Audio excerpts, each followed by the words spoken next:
Hari ini itu sulit sekali saya melihat senyum ataupun sukacita dalam setiap kehidupan karyawan-karyawan yang ada di perusahaan tambang. Itu tidak bisa dipungkiri, ya, karena melihat ketidakpastian di mana Bapak Ibu Saudara bekerja hari ini. Sampai hari ini pun RKAB belum saudara bisa dengar berapa RKAB yang akan didapatkan dan berapa yang akan didapatkan dari untuk PT SMA sendiri. Nah, tetapi sebagai orang-orang percaya, kita harus menyadari bahwasanya apapun yang terjadi dalam kehidupan kita, semuanya itu dalam rancangan Tuhan. Bapak Ibu Saudara bisa buka di dalam Roma pasal ke-8 ayat 28, segala sesuatu yang Tuhan kerjakan itu mendatangkan kebaikan. Apapun itu, sekalipun engkau akan melihat namanya ketidakpastian, engkau akan melihat namanya kekecewaan, kesedihan, duka cita. Tapi saya mau katakan segala sesuatu yang Tuhan kerjakan dalam kehidupan kita pada dasarnya itu mendatangkan kebaikan. Dan pada malam hari ini saya akan berbicara tentang bagaimana sikap orang percaya menghadapi situasi kondisi yang dia alami. Mari kita buka dalam Roma pasal 12 ayat 12. Roma pasal 12 ayat 12 dikatakan seperti ini. Bapak Ibu Saudara bisa perhatikan di Alkitab ataupun gadget masing-masing. Demikian kebenaran firman Tuhan. Bersukacitalah dalam pengharapan, sabarlah dalam kesesakan, dan bertekunlah dalam doa. Nah, Bapak Ibu Saudara yang berkati oleh Tuhan, kitab Roma ini merupakan kitab yang Rasul Paulus kirim kepada jemaat yang ada di Roma. Dan pada waktu itu benar-benar Rasul Paulus ingin sekali namanya berkunjung atau menjumpai orang-orang percaya yang ada di Roma. Tetapi sampai akhir masa kehidupannya, Rasul Paulus tidak bisa mengunjungi. Walaupun benar sejarah mencatat Rasul Paulus mati di Roma. Tetapi ketika Rasul Paulus datang ke Roma itu bukan pada posisi yang bebas. Karena Rasul Paulus datang ke Roma itu untuk mengajukan banding atas perkara yang dia hadapi tentang pengabaran Injil. Dan akhirnya Rasul Paulus itu dipenggal di Roma. Rasul Paulus sampai matinya tidak bisa menemui jemaat yang ada di Roma. Kenapa? Rasul Paulus rindu untuk berjumpa dengan jemaat yang ada di Roma. Karena pada waktu itu jemaat yang ada di Roma itu memiliki iman yang luar biasa. Kita tahu sejarah mencatat ketika itu Roma dipimpin oleh Kaisar Nero. Kaisar yang dikenal sangat kejam sekali. Kaisar di mana yang dia membunuh ibunya karena dia takut kekuasaannya diambil. Kaisar yang sengaja membakar setengah istananya dan dia menuduh orang-orang percaya. Dan pada waktu itu benar-benar orang-orang percaya hidup di dalam masalah, hidup di dalam penderitaan, hidup di dalam kesusahan itu karena Tuhan, karena Kristus. Makanya di dalam Roma 12 ayat 12 Rasul Paulus meneguhkan, bahkan mengingatkan, menasehatkan kepada jemaat yang ada di Roma yang pada waktu itu kondisi mereka sedang tidak baik-baik saja. Ada 3 pesan yang ditulis Rasul Paulus, dikatakan bersukacitalah dalam pengharapan, sabarlah dalam kesesakan, dan bertekunlah dalam doa. Sebagai manusia yang hidup, kita tidak bisa dipungkiri. Kita hidup di dalam pergumulan. Kitab Ayub pasal 7 ayat pertama dikatakan begini. Bukankah manusia harus bergumul di bumi? Dan hari-harinya seperti hari-hari orang upahan. Jadi Alkitab sudah mencatat sebagai orang yang hidup, kita memang setiap harinya itu harus bergumul. Dan Alkitab mengajarkan kita sebagai orang percaya, kita diajar. Ketika kita hidup dalam pergumulan, kita harus memiliki namanya kedewasaan rohani. Nah, 3 pesan yang Rasul Paulus sampaikan, ini adalah sikap dari orang-orang yang dewasa rohani. Dan kedewasaan rohani, Bapak Ibu Saudara, itu tidak bisa dilihat dari seberapa lama kita mengikut Tuhan. Karena kedewasaan rohani itu bisa kita peroleh dari seberapa dekat kita berhubungan dengan Tuhan. Mau engkau menjadi orang Kristen sudah 50 tahun, kalau sepanjang 50 tahun engkau tidak punya hubungan dengan Tuhan, ketika ada masalah engkau tumbang juga. Engkau jatuh juga. Engkau menyalahkan Tuhan juga. Tapi kedewasaan rohani itu kita dapat ketika kita punya intimate atau hubungan atau koneksi dengan Tuhan. Makanya penting sekali bagi setiap kehidupan kita, apalagi Bapak Ibu Saudara yang saat ini berada dalam ketidakpastian, itu memiliki sikap untuk membangun hubungan dengan Tuhan. Baru-baru ini, 3 hari yang lalu, saya ditelepon oleh seorang jemaat kami. Dikatakan, Pak Pendeta, bisa nggak datang ke sini? Kemana Pak? Ke klinik. Ngapain Pak? Tolong doakan. Ada anggota kami, dia ketua Ikatan Keluarga Toraja yang baru meninggal di mes. Tapi saya nggak bisa datang ke situ sendiri Pak, saya harus dijemput karena masuk ke IUP itu nggak sembarang saudara. Saya dijemput, saya tanya kepada yang jemput saya, meninggalnya kenapa? Tidak tahu Pak Pendeta. Sampai di sana saudara, tahu nggak saudara? Saya tanya kepada ketua ini, Ibu, meninggalnya kenapa? Bunuh diri Pak Pendeta. Karena judi online. Saudara, saya mau katakan kepada engkau yang hari ini judi online, dengan ketidakpastian tambang, jangan sampai engkau gantung diri. Betul saudara, ya gantung diri, masih muda. Akhirnya dia dikirim pada hari itu ke Toraja. Saya tidak tahu. Kalau engkau tidak punya hubungan dengan Tuhan, engkau akan menjadi orang-orang yang tidak punya pengharapan. Makanya pesan yang pertama ditulis, bersukacitalah dalam pengharapan. Bersukacitalah dalam pengharapan ini memiliki arti seperti ini. Tetap percaya ketika doa belum dijawab. Tetap bersyukur ketika keadaan sulit.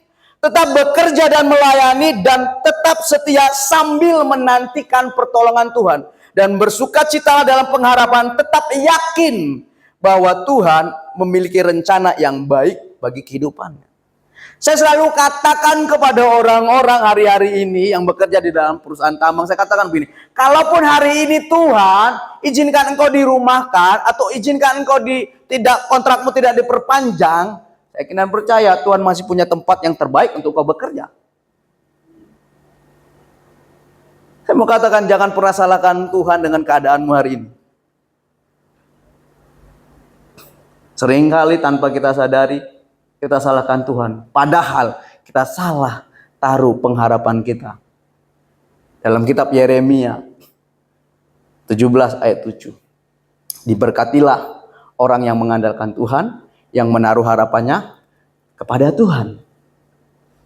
Dan di ayat selanjutnya dikatakan, dia akan seperti pohon yang ditanam di tepi aliran air. Sekalipun masa kering, sekalipun tidak masa berbuah, dia tetap berbuah. Tetapi ayat yang kelima dikatakan, terkutuklah orang yang mengandalkan manusia, yang mengandalkan dirinya sendiri. Yang menjadi pertanyaannya, harapanmu kau taruh di mana? Kalau harapanmu hari ini kau taruh di PTS Semarang, kau akan kecewa saudara. Kau akan marah sama pimpinanmu. Kita kan sudah setia. Kita kan dari awal PT SMA ini dibangun, kita sama-sama bangun. Kenapa kita harus dipecat? Saudara, kau akan kecewa. Kau akan marah. Dan kau tidak akan pernah bisa bersukacita ketika engkau taruh harapanmu kepada manusia. Saya mau katakan kepada kita semua yang ada di tempat ini, orang-orang yang tetap bisa bersukacita di dalam masa kesulitan, di dalam masa kesusahan, karena mereka taruh harapan mereka di dalam Tuhan. Jadi mari taruh harapanmu di dalam Tuhan. Karena apa? Karena di dalam Tuhan itu ada kepastian. Dan harapan kita di dalam Tuhan itu tidak akan pernah mengecewakan. Nanti Bapak Ibu Saudara bisa baca Roma 5 ayat 5. Bersukacita dalam pengharapan adalah sikap hati yang memandang melampaui masalah saat ia berpegang pada janji Tuhan. Ingat, janji Tuhan. Janji Tuhan kepada orang-orang percaya, aku akan mengangkat engkau menjadi kepala, bukan ekor. Aku akan membuat engkau naik, bukan turun. Kenapa kita tidak pernah naik? Karena kita tidak pernah taruh harapan kita kepada Tuhan. Kenapa kita tidak pernah jadi kepala? Karena harapan kita taruh kepada manusia. Sekalipun hari ini engkau punya koneksi atau kedekatan dengan pemilik perusahaan, satu hari kelak engkau juga bisa tumbang. Jadi jangan pernah taruh harapan kita dalam diri manusia, tapi taruh harapan kita kepada Tuhan.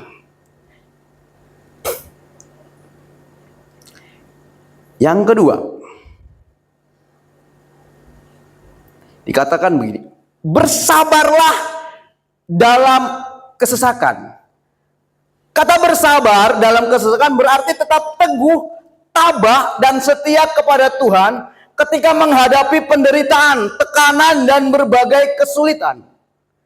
Kesabaran di sini bukan berarti kita bersifat pasif dan menyerah, melainkan ketekunan yang didasarkan pada iman kepada Allah. Dalam Amsal pasal 16 ayat 32, orang yang sabar melebihi seorang pahlawan.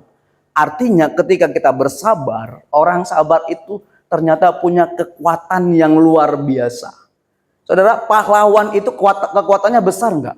Besar. Tapi orang yang sabar itu melebihi seorang pahlawan. Artinya orang yang sabar itu melebihi apa? Ada kekuatan yang besar dalam diri dia yang bisa membuat dia melewati segala situasi dan kondisi. Nah, bagaimana kita bisa bersabar dalam kesesakan? Yang pertama, kita harus tetap percaya kepada janji Tuhan. Karena janji Tuhan itu yang dan amin. Yang kedua, kita harus tetap berdoa dan mencari kekuatan dari Tuhan. Yang ketiga, kita tetap melakukan hal yang benar meskipun keadaan sulit. Yang keempat, kita tetap berharap bahwa Tuhan akan memberikan jalan keluar sesuai dengan kehendak Tuhan. Saya mau katakan, orang sabar itu tidak pernah ajari Tuhan. Seringkali kita bawa iman kita, ya, kita pakai iman kita untuk mengajari Tuhan bagaimana cara menolong kita. Seolah-olah kita lebih pandai daripada Tuhan. Tuhan harusnya kan begini Tuhan. Tuhan harusnya begini Tuhan. Tapi kita pakai kata apa? Saya beriman. Saudara, iman itu mengizinkan Tuhan melakukan apa yang Tuhan kehendaki. Bukan iman memaksakan Tuhan melakukan apa yang kita kehendaki. Sering kali kita pakai kata saya beriman. Maksudnya apa? Mengajari Tuhan, mendikte Tuhan bagaimana menolong setiap kehidupan kita. Saudara, saya mau katakan, kita tidak lebih pandai daripada Tuhan. Kita tidak lebih tahu daripada Tuhan. Jadi orang yang beriman itu pasti dia sabar menanti pertolongan Tuhan. Alkitab banyak mencatat orang-orang yang beriman. Bagaimana mereka bersabar menanti pertolongan Tuhan. Tidak mengajari Tuhan bagaimana caranya menolong dia.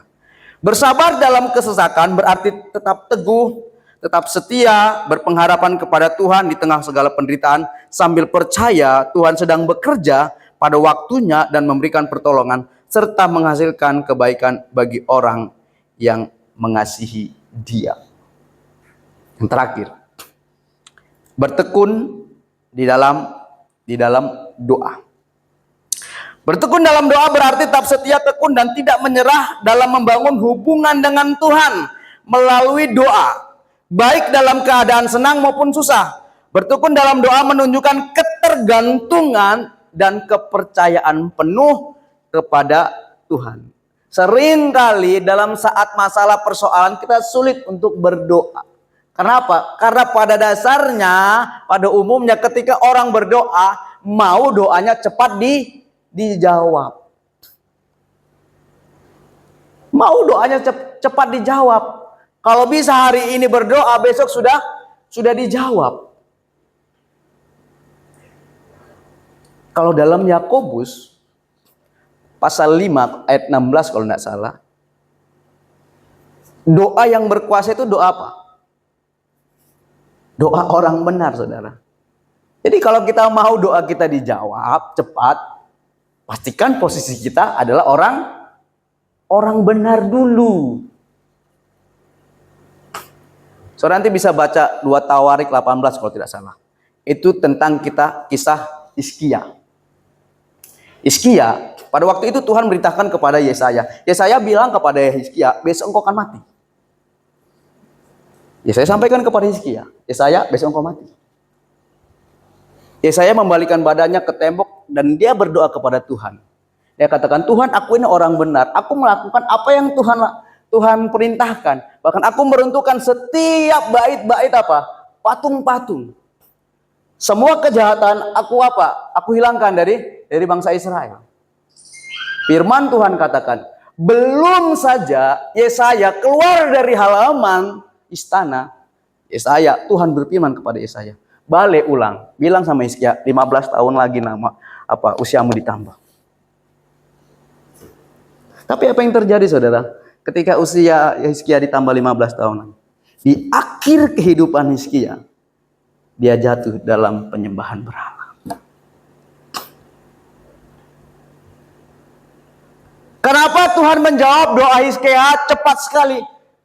Karena Alkitab mencatat dalam 2 Tawarik 18 ayat pertama, Hizkia adalah orang yang benar di hadapan Tuhan. Makanya kitab Yakobus dikatakan doa orang benar besar kuasanya. Saya mau katakan kalau engkau mau doamu cepat dijawab oleh Tuhan, pastikan hidupmu benar dulu. Jangan hidup kita sembrono, tapi kita mau doa kita dijawab cepat. Betul, doa itu mengubahkan segala sesuatu. Tapi ingat, doa bukan memaksa Tuhan melakukan kehendak kita. Tetapi doa itu membuat kita mengerti kehendak Tuhan. Seringkali dalam doa kita lupa tanya sama Tuhan, Tuhan apa sih yang Tuhan mau sebetulnya? Karena pada dasarnya ketika kita berdoa, kita lebih dominan meminta. Pernah nggak selepas kita berdoa, kita diam sejenak, 1, 2, 3 menit, tanya sama Tuhan, Tuhan mau apa? Kan enggak. Setelah kita minta, amin. Pergi kita. Tapi pernah nggak kita, setelah kita menyampaikan permintaan kita kepada Tuhan, barang 1 sampai 3 menit kita diam. Tanya Tuhan mau apa sebetulnya? Apa yang harus aku kehendaki untuk masalahku? Apa yang harus aku lakukan untuk persoalanku? Kita kan, Tuhan tolong lepaskan aku dari masalah. Tuhan sembuhkan aku dari penyakit. Tuhan tolong aku, Tuhan begini, Tuhan begini, Tuhan begini, Tuhan begini. Tuhan mau jawab kepada kita untuk solusinya, tapi kita sudah apa? Amin, pergi, lari kita, meninggalkan apa? Hubungan kita dengan Tuhan. Makanya masalah kita tidak pernah selesai. Saya, Bapak Saudara, setelah saya berdoa kepada Tuhan, 5 menit saya diam. Saya tanya sama Tuhan, Tuhan, apa yang Tuhan mau kerjakan? Apa yang harus aku kerjakan? 5 menit saya diam. Karena apa? Karena Tuhan pasti akan berbicara kepada kita. Untuk apa yang harus kita kerjakan dari masalah yang kita hadapi. Coba deh Bapak Ibu Saudara. Boleh kita minta sama Tuhan. Memang firman Tuhan katakan mintalah kepada aku. Boleh. Tapi setidaknya berikan waktu kita untuk Tuhan berbicara. Karena seringkali kita lebih dominan untuk meminta kepada Tuhan. Bertekun di dalam doa berarti hidup dalam hubungan terus-menerus dengan Tuhan, dengan setia mencari dan mengandalkan Dia dan menanti jawabannya dengan iman. Jadi Bapak Ibu saudara yang berkati oleh Tuhan, saya mau katakan kepada kita semua pada malam hari ini, apapun situasi kondisimu, 3 hal ini menunjukkan sikap kedewasaan rohani bagi setiap orang-orang percaya yang mengikut Tuhan. Apakah itu sudah menjadi bagian kita selama ini? Atau kita menjadi orang yang suka mengeluh kepada Tuhan dengan situasi kondisi yang kita alami? Saudara, saya mau katakan kepada kita semua yang ada di tempat ini, yang bisa menolong kita itu cuma Tuhan. Cuma Tuhan. Sebesar apapun masalah kita ketika kita datang kepada Tuhan, Dia itu pembuat mujizat. Yang mustahil Dia jadikan mungkin. Yang tidak ada jalan Dia bikin jalan. Tuhan itu pribadi yang tidak terbatas. Dan sangat tepat sekali ketika kita dalam persoalan, dalam masalah, kita datang kepada Tuhan, minta pertolongan Tuhan. Dan dalam kitab Mazmur 62 ayat 2 dikatakan, Tuhan itu sangat terbukti menolong setiap kehidupan kita. Jadi, mari dalam ketidakpastian engkau bekerja di tempat ini, saya mau ingatkan kepada kita semua yang ada di tempat ini, milikilah kedewasaan rohani dengan tetap bersukacita dalam pengharapan, tetap bersabar dalam kesesakan, dan tetap bertekun di dalam doa. Amin. Kebenaran firman Tuhan, tundukkan kepalamu.